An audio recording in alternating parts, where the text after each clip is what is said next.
Hello folks, welcome back to the next installment of Let's Play AGEOD's Civil War. New York City is ours again. That's great news. We had a whole lot of Confederate troops surrender there, so I believe in all of our theaters we now massively outnumber the South, so all we need to do to finish this game off, I hope, is to get everybody moving south, take some land, take some cities, and maybe end this game here in 1863. I'm not so sure that's going to happen.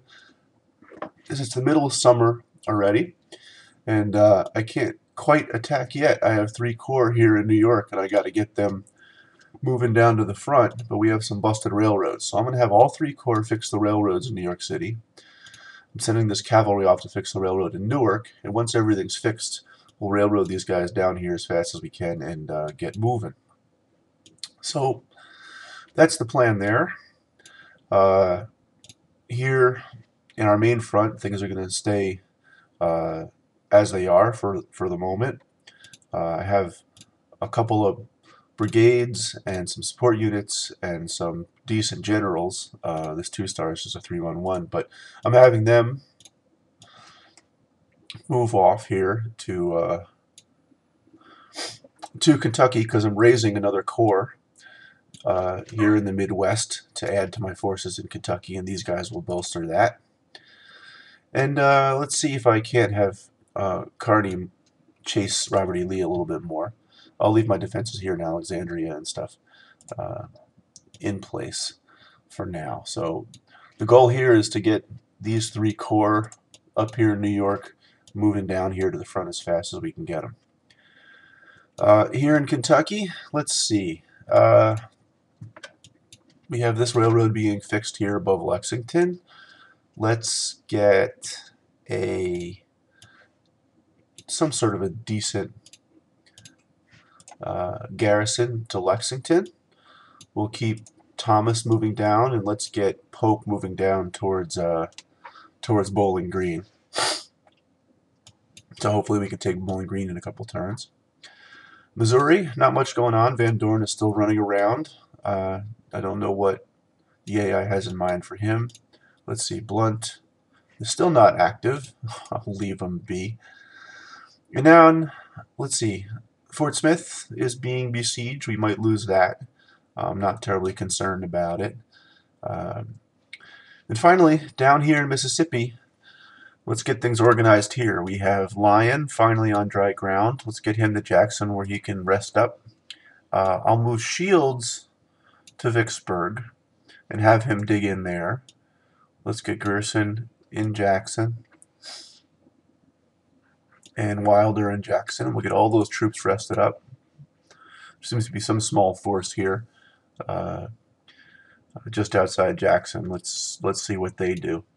And finally, down here, it looks like we lost Springfield. So if you'll notice, our supply line from New Orleans up has been cut. So let's take Hooker and we'll try to retake Springfield so we can get that supply line reestablished. Now, what I'm going to do here, what my goal is, I think I'm going to have 1 division here anchor Vicksburg, and I'll have 1 division anchor New Orleans. And then I'm going to move east along this railroad from Meridian to Selma to Montgomery, and then head up from West Point, and I'll try to see if I can't get towards Atlanta. I can do that. I'll have 2 stacks here to send that way. I'll have Lyon's stack, he'll have 3 divisions, and I'll have Hooker's stack, he'll have 3 divisions. Now, I sort of want to point out at this point something I got a little bit unlucky about. I think I can honestly say this is unlucky. Lyon's still a 1-star. Haven't been able to promote him yet, and he's pretty senior. He's fairly easily promotable. The unlucky part was, I think as I had him moving down through Missouri and then Arkansas, all these garrisons kept what's the word? They kept surrendering to him rather than him having a big battle at any point that he might have gained some seniority or whatever and gotten promotable. He just kept having everybody surrender. So even though he was very successful through all there and finally got himself into Mississippi, he has never earned himself a promotion. I was hoping, if you'll see, I sent him an Army headquarters. I was hoping by now to have him maybe even be a 3-star, so that by the time he was in Mississippi, we can have him lead an army with a corps under Hooker. But I guess that wasn't to be. Lyon's still a 1-star. Maybe we'll get him some victories in the near future to promote him up. But if I was going to suggest an improvement to this game, that might be the first thing I'd suggest. That when a general manages to get some Confederates to surrender, maybe that should be the sort of event that might allow a promotion. It's almost as if I gave Lyon too many troops. You know, if I had given him fewer troops to march through here, then the Confederates might not have been so quick to surrender, and maybe he would have been promoted higher. But because I gave him maybe too many troops, uh, he hasn't gotten a big battle, and he hasn't promoted yet. So, but oh well, that's the way things are. I'm not going to complain. We still have a lot of troops here loose in Mississippi with 2 decent generals to run them. We just don't have an army in the area right now. So I think that's it for this turn. I've raised a bunch of reinforcements. You see some, 12 regular brigades, 16 artillery batteries. To raise another corps here in Louisville, before the summer's out or sometime in the fall, I'll have one more corps here under Grant. I think that's it for this turn. We're just trying to get things organized and get our units moving, but we need to, in the east, get them down from New York. And in Kentucky, we have them moving towards Bowling Green, and in Mississippi, we need to get people rested up and our supply lines reestablished. So that's what's going on. Let me pause it, do the inner turn. Let's see what happens. Okay, I'm back. Let's try to do this quick. Here in the east, we're on the next turn now. I have all these troops up here in the New York area moving to Newark, where I have this cavalry fixing the railroad. And just as an aside, I'm having McDowell go on vacation up here to Plattsburgh because I think I'm done with him. Because Rosecrans here in the east is going to run the army down here for a while. So, yeah, that's what's going on here. You'll see we have McClellan in New York. You may ask why he's not running armies. Well, he's started as a 2-star and has remained that way the whole game. Since he never became a 3-star general, he never became eligible to run an army. So, yeah, he's just been sitting in New York City running the defenses there as a 2-star. I have Kearney continuing to chase Robert E. Lee.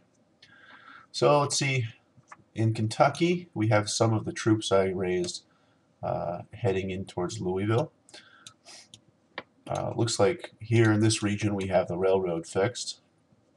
So we'll move both of these corps down to the next region. We'll fix the railroad next turn and then move into Bowling Green. Hopefully we won't get a lot of opposition there. Let's see, where'd Van Dorn go? He's running around here in Kansas again. Okay, no problem. And down here, okay, Shields has gotten to Vicksburg. We have all these units. Let's put them all in one stack just for fun. Resting here in Jackson. Springfield is ours again, so I'll take one division, send him off to New Orleans to dig in there. And Hooker, I'll have him march up to Jackson, where we seem to be gathering everybody for the trek east. So let's see, how's this recovery going? Oh, our cohesion's up to 72 of 91. That's very good. Let's see, Wilder is down at 48 because he just fought a battle at Vicksburg. But maybe in a turn or two, everybody will be ready to go, and we can start moving east. So I think that's it. Let me pause it, and we'll run this turn. There's not a heck of a lot going on while we try to organize things to attack. Okay, I'm back. Maybe if I do this quick, we'll get 2 more turns in this video. The railroad in Newark, that cavalry wasn't able to fix it in time.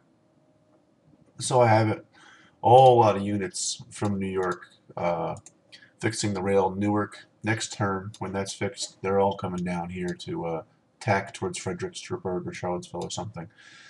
Let's have Kearney continue his merry chase of Robert E. Lee. I think everything else will stay the same. Moving towards Kentucky, you can see the Confederates are moving a bunch of raiders up towards southern Ohio, maybe even impinging towards West Virginia. So that's what Sherman's here for. But Albert Sidney Johnston over here has come up in the southern Illinois. It doesn't look like he has a strong force, but I'm leaving Sherman there for now to figure out if I want to send him west towards this guy or east to deal with these guys. Depends on how aggressive they're being. Uh, Leonidas Polk has popped up. I think he was in Clarksburg a minute ago. He has a sort of a 1861 style big pile of brigades.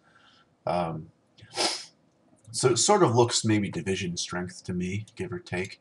So I think I'm going to take Grant and move him to Lexington for a moment in case he wants to attack south towards Lexington. If he wants to go north towards Sherman, that's fine with me. Sherman will handle him no problem. Let's see.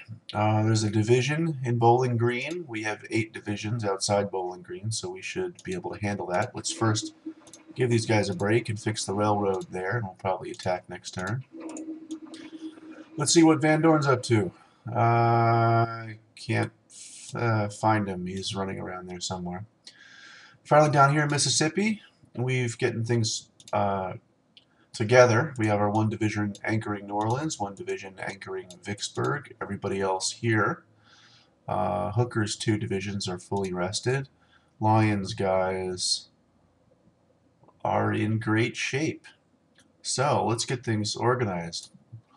We'll give Hooker 1 of Lyon's divisions plus 1 of the special brigades plus a supply unit back.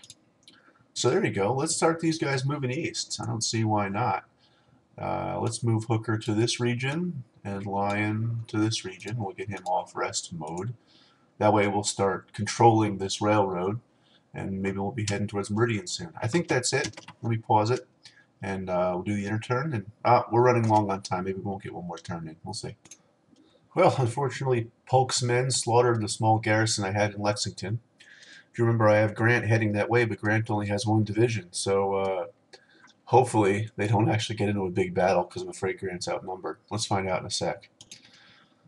Well, that stinks. Grant did get into a big battle, and he took a defeat. We lost 3,000 men. They lost 2,000 men. So that's no good. I'll probably pull Sherman down to deal with this guy in a moment. Here, let's pause it, see what else happened. Oh, look at this. They attacked my division in New Orleans. If I recall, his cohesion was a little low. So we had a stalemate. We lost 984 men. They lost 1,000 men, so just about even. They outnumber us pretty good, and we hadn't had time to really dig in. So hopefully this guy didn't get pushed out of New Orleans. We'll find out in a second. We may have to pull Hooker or Lyon back to deal with this. Let's pause it again. Looks like the Confederates are trying to take Fayetteville back. And we managed to hold them off this time. We only lost 61 men. They lost 430.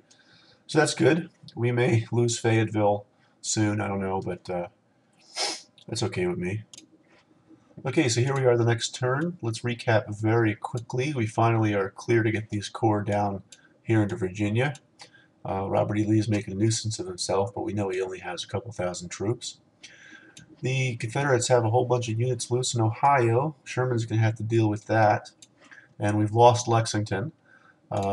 Grant's going to have to pull back. But remember, we have a new corps building in Louisville. So a couple turns from now, we'll have 4 new divisions to deal with him. So I feel like we can keep these 2 corps moving towards Bowling Green. And we haven't lost New Orleans, but we got pushed out of it.